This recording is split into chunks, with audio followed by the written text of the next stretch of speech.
400 Ghana cedis to register a sole proprietor business. Before you go into registering, just think about it. Go in person. Don't go to any other person to do the registration for you. You end up paying maybe ×3 of the actual amount you're supposed to pay. And also, if you get to the entrance, just ask the security man. If you're not familiar with the place, they take you to the room. That's all. You ask from there. Don't let them guide you, else they'll take money from you in the end.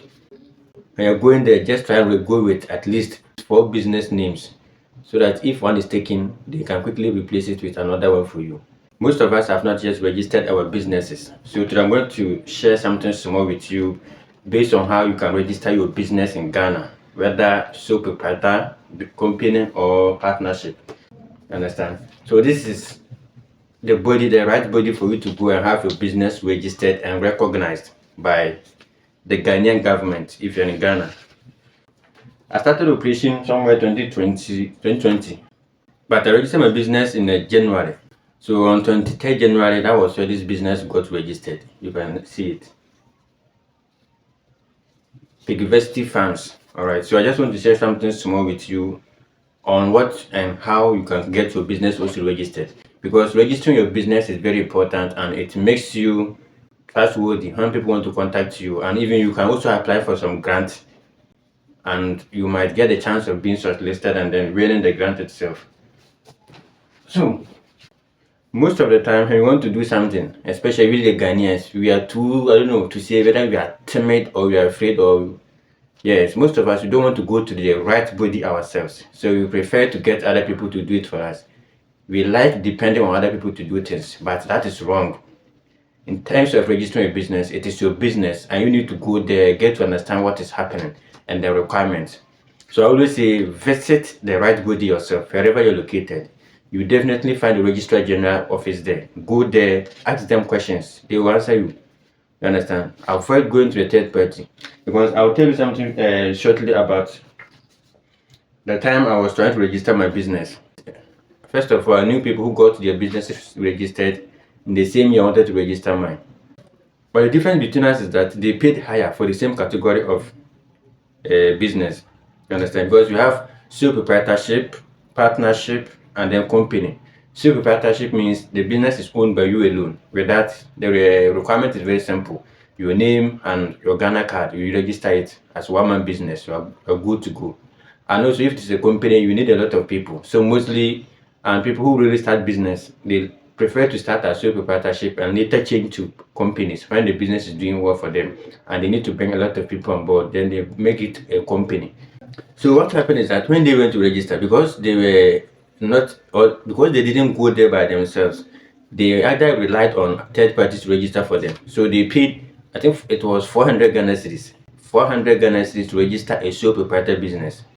You understand? But I decided to do it differently by going there myself.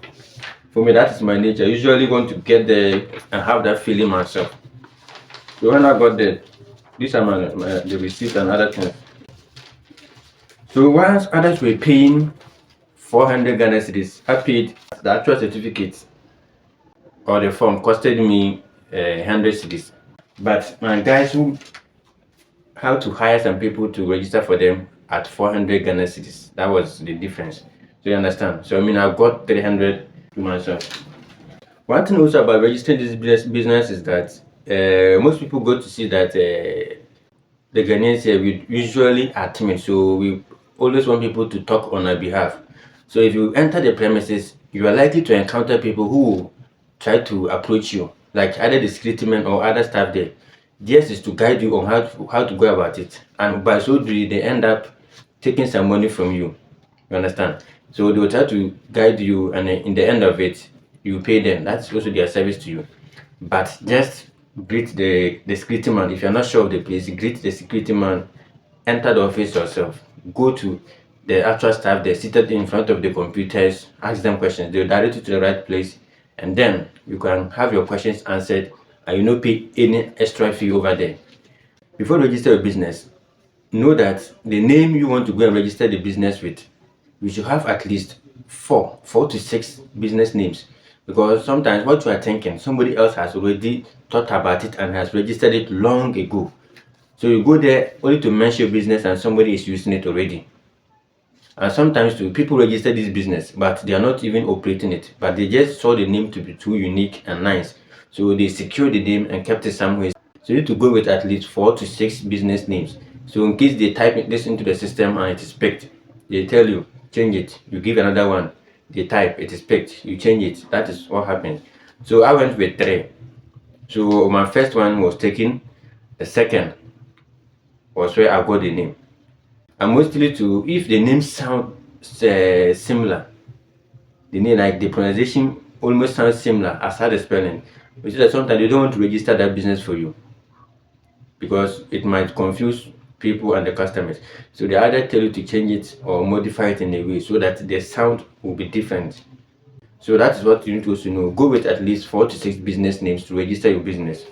And also, go there, you have to also think about the type of business you have to register, because each business, each registration has its own advantages and disadvantages. But if you want the simplest, that is the sole proprietorship, where you go with your Ghana card. And with the sole proprietorship, the advantages is that it's very simple for you to do it, and it does not require a lot of people to come on board before you register your business. Only you can sign, because it's more or less like your personal account you are doing or your personal thing. So everything is related to you. But the disadvantage is that should you default in payment of your taxes or any legal issue, and you are supposed to pay some money, they don't go to the business account. Even if you have separate ones, they will attack you and attack your business as well. So they take money from you, your personal account, and they also take from the business account, because they expect you to operate it together, because it is one man thing. Everything is linked to you, the same person. So if there's any penalties, they come for you and your whole business. That's the only disadvantage with the sole proprietorship, the one-man business.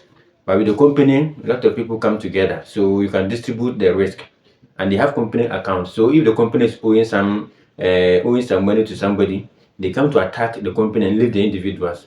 So they either empty the entire account of the company and leave yours personally with you. They won't transfer that to your account to touch it, but the other attack what is in the company's account. So the company is treated as an entity or an individual on its own, aside those who are running it actually. You get it? And if it is partnership also, that one, the risk is spread, because 2, 3 people, you bring your monies together, you start a business. If there's any penalty or fine you have to pay, you distribute it according to how you contributed your capital to start a business. So in a ratio, maybe 3:2:1, and then you pay it in that regards. And also, if there's a profit, you end up sharing it in that regard also. So that is also you need to know. But with sole proprietorship, a very simple and straightforward. Just that if there's any issue, they attack you as a person as well. Okay, so once you register a business like this, you can apply for grant, government ones, non-governmental ones, and you can join a lot of association. But people want to really see that you are serious with your business and they can trust you, because if there's anything, they will trace your business name and then get you from the registrar general and either terminate or take your business on. But this is a farming channel, so if you want to register, I know we're going to register a farming business. In Ghana, usually you're given some years off for not paying taxes. I think it's 3 to 6 years or so. So you don't pay taxes for that range. It's just tax free. You operate, you keep all your profit to yourself, and then the subsequent, when the period expires, that is where you start paying money to the government as tax. But once you register, you can operate for 6 years. I think it's 3 to 6 years old. I don't know. I've forgotten, but you can tell me in the comments.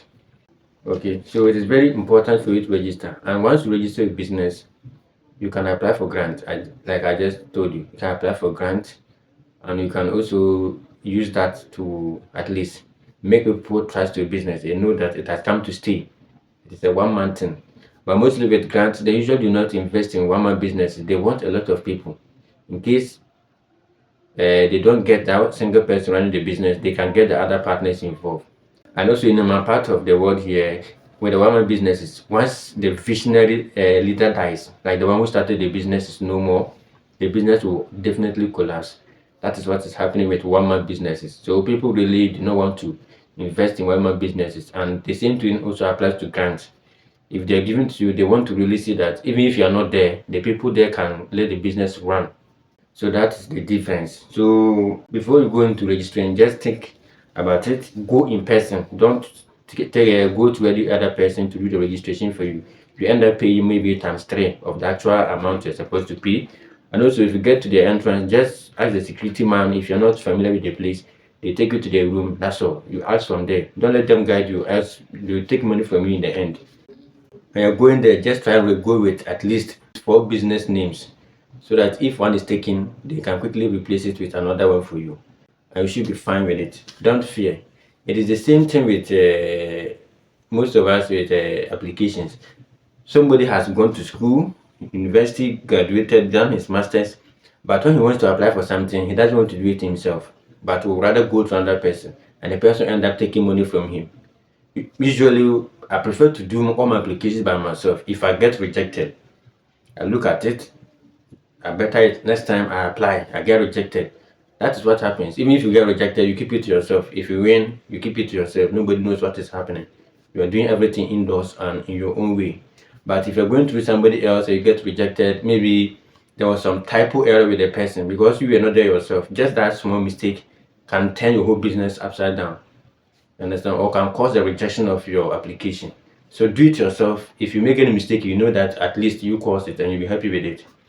So that is what I just wanted to know with business registration, and to tell you that farming is a business and you have to register your business with the right authority. In this case, the registrar general. You go there, they register for you. In not more than a month, you get a certificate. Forget about the third parties. Go there yourself. They are humans. You can talk to them. They understand you. The least they can do is to sack you or ignore you, and that is fine. Which I know they are not going to do that to you. At least they even want everybody to have their businesses registered in this country. So once you go there, they are happy to have you.